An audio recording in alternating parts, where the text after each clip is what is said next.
week later, we were going to travel down to Texas and meet the new baby. Her name is Ambry. Canaan said, yeah, Ambry died. No, baby, Ambry's fine. Ambry died, Mom. I said, well, what happened to her? He said, I don't know.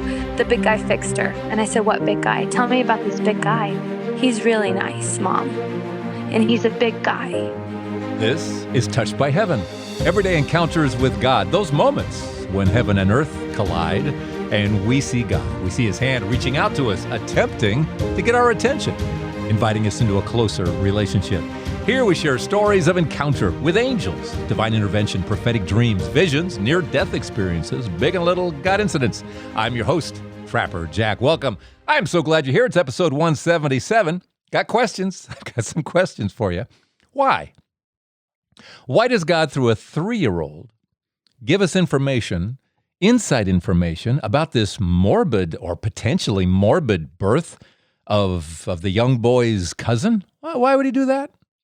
Bigger question in this episode. Why is it that the connecting thread through all of it is once again this message, let's just say it for what it is, that you and I may actually see the second coming? I know nobody knows the exact day, the exact hour, but again and again, through mystics, through those who carry the wounds of Christ, we seem to be entering into the season. Not quite there yet that this event would happen, this surprise, if you will, as guess what? Just like it says in the Bible, the groom comes back and, the bride isn't ready, or at least some members of the bride just aren't ready. So that comes back again in this episode as well. Our guest is Taryn on this beautiful day in Colorado. Well, very good. What do we have playing in the background there? My wind chimes. Oh. Are they too loud? You're outside. You're outside on a lovely day, no doubt. It's beautiful. Hold on. I can just sit right there. Well, that's a way of doing it. I'm on my patio. It's got all my flowers and my plants, and it feels good to me. I can look out in the woods. Taryn grew up in Texas, daughter of farmers, but dad had a career change to a preacher. He became a pastor. And for Taryn, interesting name, Taryn. How does one get a name like Taryn?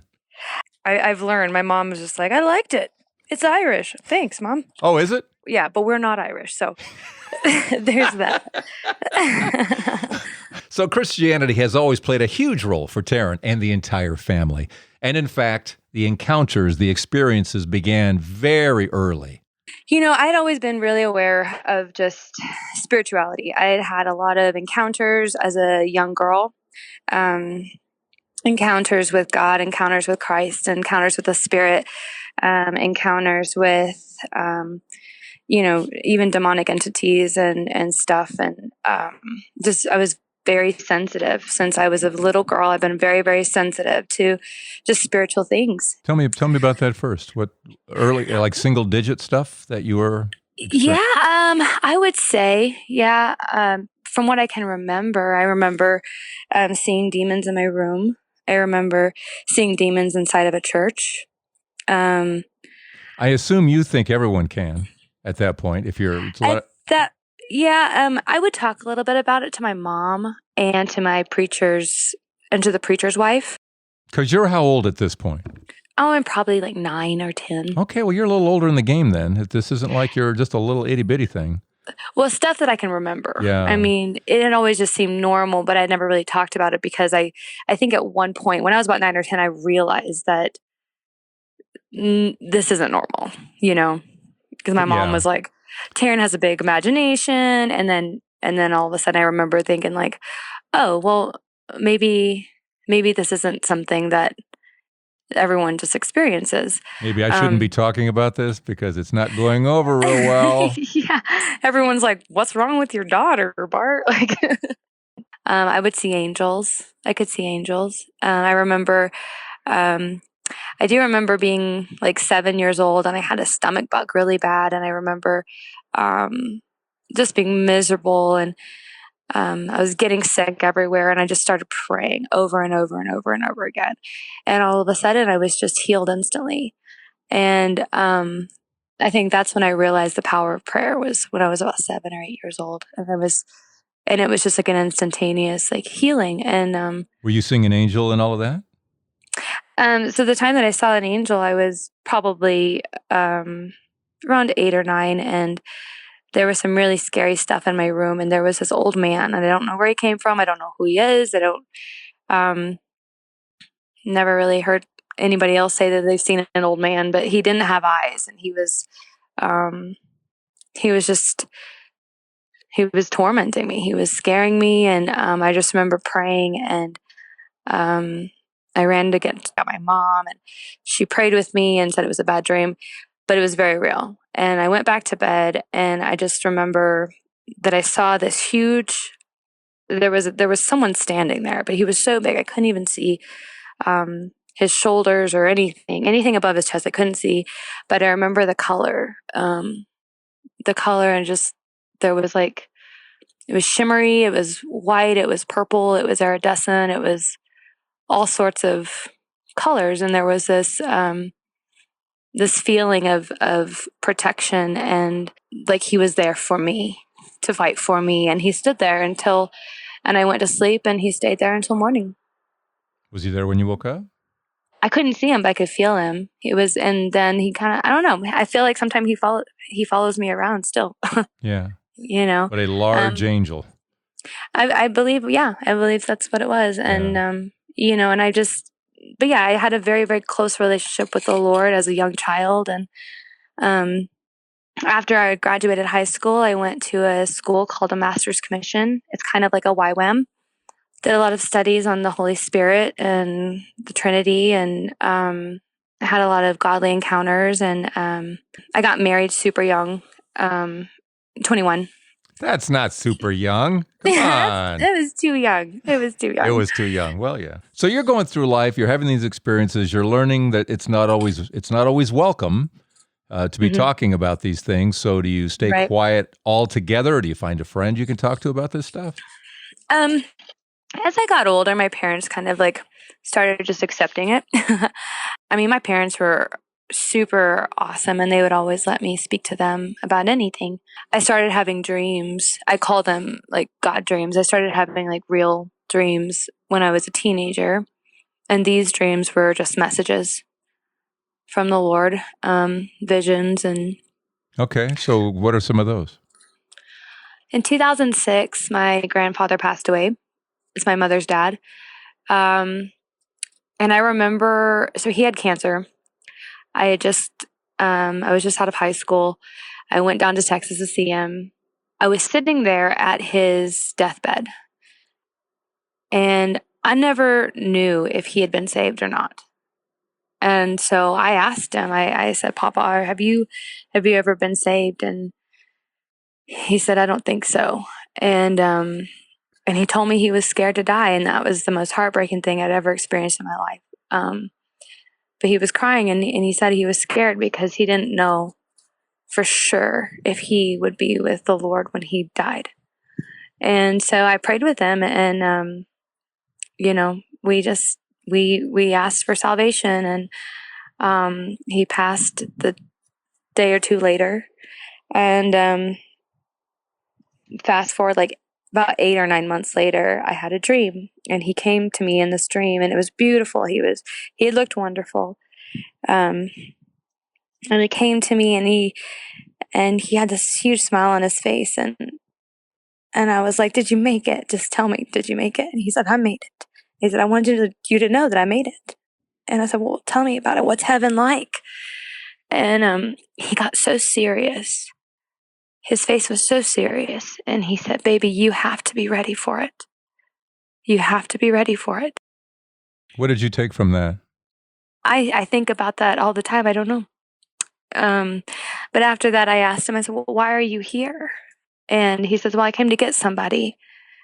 And I said, well, who'd you come to get? And he said, your Uncle BA. And I think that was kind of a necessary message, because it was a huge confirmation that this dream was real.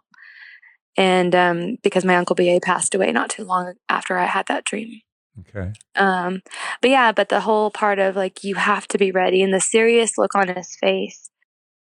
I think because most people aren't. Most people go through this life. We're trying to avoid death. We're trying not to think too much about it. Yeah. it's, there's a final destination for all of us. Right. That's Yeah. pretty serious. It is. And it's a scary thought. I think a lot of people don't even want to think about it. Yeah. I think most people don't realize how serious this time on earth is. We get a little blink in time of eternity, Mm-hmm. and this determines everything. Yeah. Yeah. And so Yeah. to the point of your grandfather being, you have to be ready. Most Mm-hmm. of us aren't. And I don't think that he was until that last moment, Yeah. Yeah. I was just watching a video last night. Somebody who had an encounter with Jesus. She had this vision, and she was in tears, just crying Mm-hmm. about what you just said. You have to be Mm-hmm. ready, and it's like we're not ready, and it's like you don't understand. And she was just bawling because that was the message she had also gotten from Jesus. You Wow. have to be ready, and she is just bawling and bawling and wanting her video to go viral because you guys don't understand. So what you just said so nicely and peacefully, she was having a meltdown trying to say the same thing because day to day we don't realize how what we do here matters. Yeah. Yeah. And it's true. I mean, life is it's a vapor. It's a mist. Yeah. And then onward, upward, downward, sideways, wherever, so. Yeah. So this has always been right there up against you.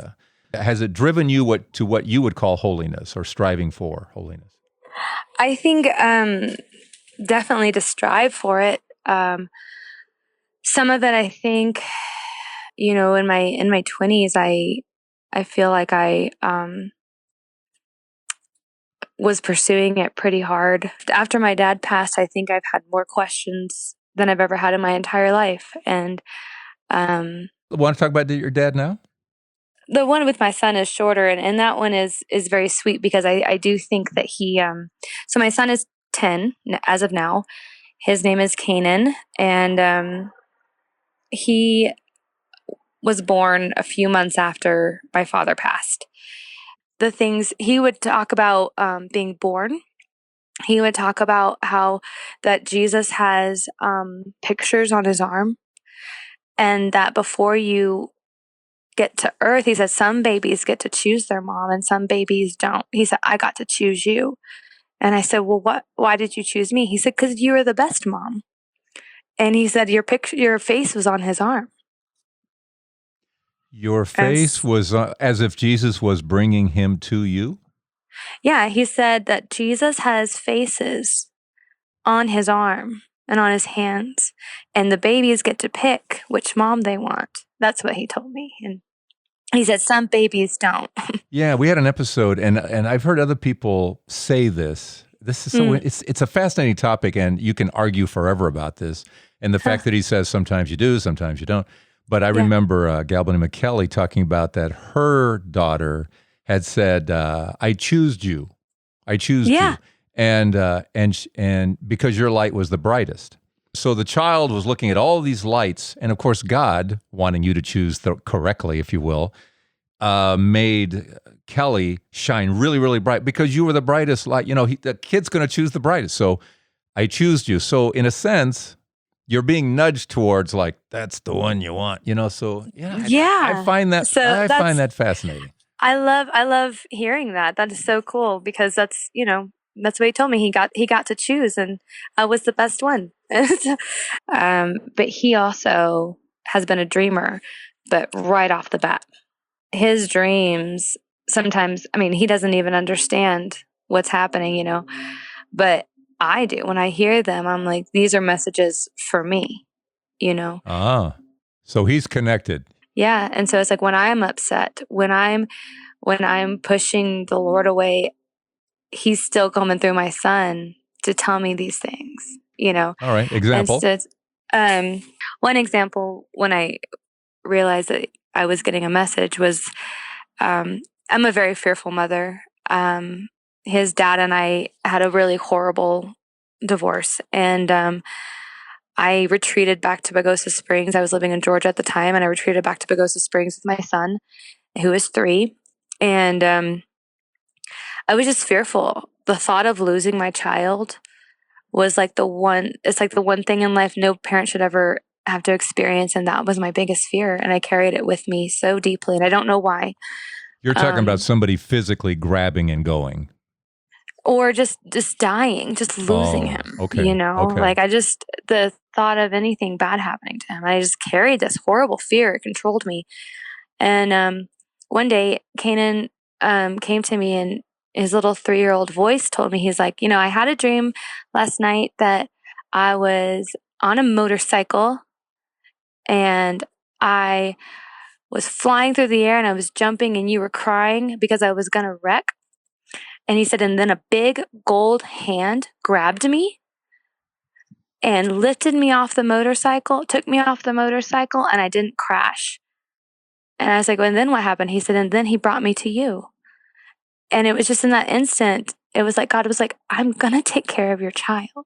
Like, trust me, And it just, at the time that I was going through, it just hit me really hard. And I knew that it wasn't just a dream. Yeah, I mean, at 3, he's talking about a golden hand. I mean, my gosh. Yeah, and they're like huge, this big golden hand, and he brought me to you. And it's like, no matter what happens, God, that was like, it was a promise to me that God said, no matter what, I will bring your son back to you. He's going to be okay. I have him in my hand, Yeah. So that was like the first time. But then, a few months later, so I have a twin sister. She was going to give birth to her first daughter. And my mom called me and she says, well, I can't go into the room with your sister. The cord was wrapped around the baby's neck, but she's fine. Baby's good. Your sister's good. Everyone's doing really well. I'm going to go see him in a minute. And sometimes complications happen, but as we just want everything to go well. But you were told there were complications. I knew that the cord had been wrapped around the baby's neck and they had to, get her out really quick. They had to pull her out like with the grips or something. A week later, we were going to travel down to Texas to go see them and meet the new baby. Her name is Ambry. I was telling Canaan, like, he was getting really excited, and he was almost 4 years old at this point. We were having breakfast and he was talking to his daddy on the phone. Canaan said, yeah, Ambry died. His dad was like, no, baby, Ambry's fine. He said, no, Daddy, Ambry died. And so I'm just staring at him like confused and just really intently listening. And he said, Ambry died, but the big guy fixed her and she's not dead. She's okay. And so I got on the phone with his dad and he was like, what happened? He said, I thought everybody was okay. And I said, well, I said, everything's fine. I mean, the cord was wrapped around her neck, but she didn't die. They pulled her out in time. And I mean, I haven't heard anything. I mean, Kaylee would have told me if something bad happened. And so we just kind of left it at that. But we load up the car and we're driving down the road and Canaan started in on it again. And he told me, he said, Ambry died, Mom. She says, and he made this noise in the back of his throat, just like that. Ambry had made this sound. Uh-huh. And I was like, what? And I'm just trying to look at him. And he kept making that noise. And I said, what do you mean she made that noise? He said, babies cry. And Ambry said, and he was kind of giggling. And he said, that's silly. And I said, well, what happened to her? He said, I don't know. The big guy fixed her. And I said, what big guy? Tell me about this big guy. The big guy says, I'm really nice. Ambry's not going to die. I'm going to fix her. He's really nice, Mom. And he's a big guy. And Ambry's not dead. And so that's, I mean, as much as you can get out of like a 3.5-year-old, I mean, really, it's like, you're just kind of like, I'm what? Just like, yeah. I'm going to pull the car over and shake him. Tell me more. But by the time he is doing this with you, though, this conversation, he has said other things that make you wonder if he's onto something. Is that the sense I'm getting from you? Right. Yeah. So I already knew that he had been having dreams. Let's pause right about here. More with Taryn coming up, and more about Canaan, her son, now 10, but then age 3, and all these experiences. More coming up on that front. More of this great story coming up here on Touched by Heaven. Everyday Encounters with God. Patreon shout-out. Thanks, Amy. Amy Asif, been with us for a while now. Amy, one of the originals, if you will. And we thank you, Amy, for your continued support through Patreon and what we do here at Touched by Heaven. And thanks for keeping it going. And while I'm mentioning this, been with us now just a couple of days is a new Patreon supporter, Kathy. And I just want to address something Kathy wrote to me. She said, I hear all these stories and I don't experience any of this. I'm not hearing voices. I'm not seeing things. And am I doing something wrong? And again, I always say, it's not a competition. God does what God does with each one of us, and it's perfect, whatever it is he does with us. And for some of us, and you are more blessed than you know, Kathy, you're more blessed than you know. Blessed are those who believe and don't see. And so for you to have the faith that you have and have no experiences says a whole lot more for you than any of this says for me, to be honest with you. Your faith is amazing because you don't experience and you still believe. That's incredible. And as I pointed out to Kathy in my email back, it's that sometimes we do miss the messages. You start looking and you do find those little moments that remind you that God is so real, as we are hearing in this episode and all the other episodes. So thanks, Kathy, for joining us in our Patreon family. And again, thanks, Amy Asa, for being with us for as long as you have. All right, let's get back to Taryn and her story and her son, Canaan, and more experiences here on Touched by Heaven, Everyday Encounters with God. And so when he's telling me this, I'm really listening to him and I believe him 110%. So when I got there to my sister's house, I pulled her aside and I told her exactly what Canaan told me. And she's a little bit less verbal than I am. I will talk about anything. I share all my stuff, and she's not. She's very private and kind of keeps her emotions intact. But she just started crying and she said, Taryn, I don't know what happened. She said they pulled her from me and she was stiff and purple and looked like a baby doll that was bruised. And she said, I think she was dead. And they took her from me and I didn't see her for 3 hours. And when she came back, she was fine. And so then I was like, okay, well, obviously sounds like a huge confirmation. And I said, and then he made this noise. And I repeated the noise to her. And she called her husband and they were both crying. She was like, tell Ray what you just said. And so I just told him the noise and they just cried. They were like, that's the noise she made. When they took her from my sister's womb, she didn't cry. She let out this final, like that noise. She couldn't cry. And that was the only noise they heard. And the stiff little blue baby doll, and they took her away. For 3 hours. For 3 hours. And I was telling her, I was like, there was a big guy there that fixed her. He talked to Canaan, said he was really nice and he wasn't going to let the baby die. And that's when her husband kind of spoke up and he said, there weren't any men in that room. He said, all of our doctors and all of our nurses were women. Yeah, I think we know who the big guy is. I think the only thing he didn't say was upstairs. The big guy, upstairs. Right. The big guy, Yeah. But it's just, it was an incredible encounter. And wow. But yeah. And her and Canaan are very close. Ambry and Canaan are. Yeah. Mm-hmm. And at age 10, any of that still there? A lot of times we grow out of it. He doesn't really share a lot of his dreams with me unless they bother him. But I don't see it as often as I did when he was little. And maybe a little more private now, maybe. Yeah, well, he's 10. I can't even kiss him anymore, so, That didn't last long, did it? Yeah, Wow. No, he's like, Mom, seriously? Mom, stop. yeah. He's already, just drop me off at the corner, Mom. I'll walk to where I need to be. He's already there. Yeah, He is already there, wow. yeah.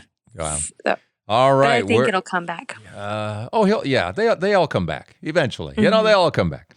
Hopefully. We pray that they all come back. Absolutely. All right. Wow. Do we go to Dad now? That's a heck of a setup. We can, yeah. My dad actually became a pastor when I was about 15 and moved us to Colorado. And that was 2001. I always make jokes because everyone was like, so was he a Baptist preacher? And I was like, he wasn't even a good Baptist. Like, he got kicked out of the Baptist church. Um, What did and he become it's, a good what did he become? he became a good follower of Christ. He Okay. became a good teacher of the gospel. Okay. And but that was his heart. That was his passion. He just wanted to preach the gospel. He started a cowboy church here in Pagosa, and That means horses got to come in? oh yeah, no, it was actually at the rodeo arena. Oh, I'm kidding, and you're serious. No, So I'm very serious. so you would do it literally at a rodeo arena? Uh-huh. Oh, And wow. anyways, it was a really beautiful thing, and it was definitely God led and spirit driven, and but he's right there, and it's just outside in the rodeo arena, and it Wow. was, you know, the mountains in the background. It was beautiful. I'm reflecting on when Robert Schuler, who went out in L.A. and he didn't have a church, so where did he go? Hmm. He went to the drive-in movies, and Oh, everyone really? sat there, and because they had speakers, so he would sit Yeah. there and he would preach, into their cars, and that was the big. And then That's they ended up building this giant crystal cathedral, which he did for a long time before the Catholic Church bought it up, and so you go where the people are. right. Yeah. It's pretty cool. Anyways, in 2009, he shared with us that he had been diagnosed with stage 4 colon cancer. One night, I had a dream, and in this dream, I was standing with the 6 brothers and sisters that I have, and we're standing on this platform in front of this facing like a congregation, and there's someone preaching, and I can hear someone preaching and giving like this eulogy, and all of a sudden I realize I'm at a funeral, and then all of a sudden I'm fearful because I'm like, did my dad die? Are we at my dad's funeral? And then I see that it's him that's preaching, and we're standing behind him. All of a sudden, I hear it's just like this boom, but it was so loud. It was in my room. It woke me up. I sat up in bed. The sun was just barely coming up through the windows, and I hear a voice say, "And this for the emanation of the glory of God." As loud as it could be, and I was just shaking. I'd never heard a voice like that, and it was everywhere. And I knew it was God. I looked next to me, and my husband was still asleep. I didn't know what that meant. And this for the emanation of the glory of God. What does that mean? I went to Google and I just typed in that entire phrase, and this for the emanation of the glory of God. I just typed in that entire phrase, and the complete works of Jonathan Edwards popped up. So I downloaded the book and I started reading. Tell me who he is. Jonathan Edwards, I believe he was back in the 1800s. He was a teacher of the gospel, and he had a lot of spiritual wisdom and knowledge. And so I started reading some of his studies on the Bible and the Holy Spirit, and sure enough, there it was, the emanation of the glory of God. And what he was describing is that when the Lord speaks, he speaks in truth. Whatever he speaks in truth, when everything comes full circle, it always ends in grace. And he talked about the very Bible that we all have on our shelves. In Genesis, God spoke a truth, in the beginning. God said, "Let there be light." That was the truth that happened. And he was talking about even in the book of Revelations, the last phrase in the book of Revelations is about grace. So it starts in truth, ends in grace. And then you see the emanation of the glory of God. So whatever God puts into motion, he has to fulfill. And once it's fulfilled, you will see his glory. And that is why things happen, for the glory of God, period. So I read that, and I was kind of like, well, does this mean my dad's going to die? So it just stuck with me. So this was early on in his journey. But I did share it with him. And I said, this is what the Lord gave me. I'm going to give it to you. And, I flew from here to Denver. And when I got to Denver, my husband texted me and he said, he's gone and you need to come home. So I tried to get a flight back, and I ended up flying into Albuquerque, which is about 4 hours away from Pacosa. And on the way out of the airport, I saw this big black billboard on the side of the road. And all it said was, I love you, Dad. That's all it said. And I just lost it. He would tell us all the time, I just want to preach the truth.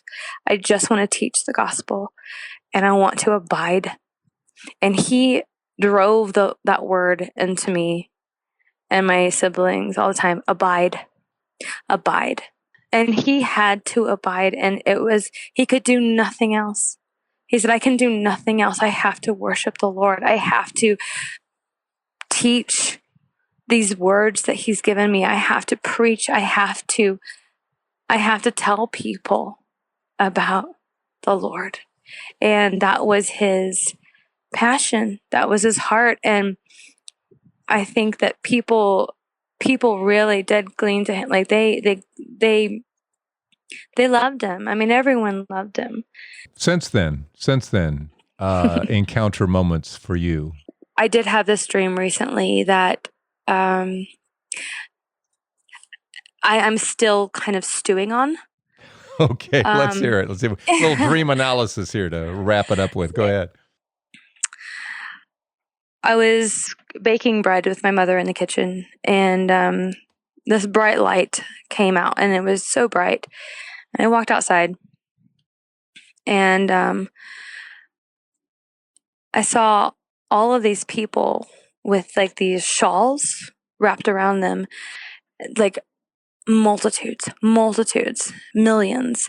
They covered the hillsides. You couldn't even, it was just a sea of people.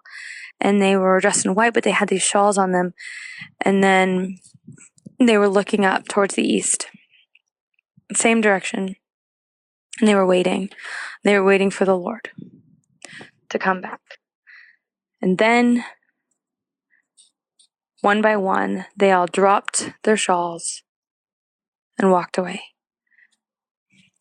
And that hit me really hard. And so, like I said, I'm still kind of going through this one. Wait a minute here. That's interesting. So they're looking. He's coming back. Liturgically speaking, we look to the east for his second coming. Right. So here are all these beings in white and in shawls that are white, I assume. Yes. Yes. Mm-hmm. And they drop them and walk away. Yeah.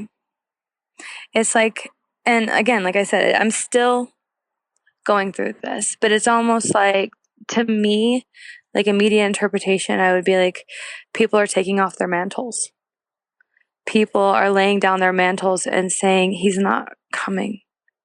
Why hasn't he come? And they're tired of waiting, and they're walking away. I'm getting chills right now because I just tied this to what your grandfather said.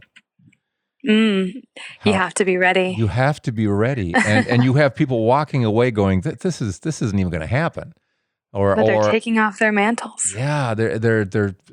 And what does that mean to you? Taking off their mantles?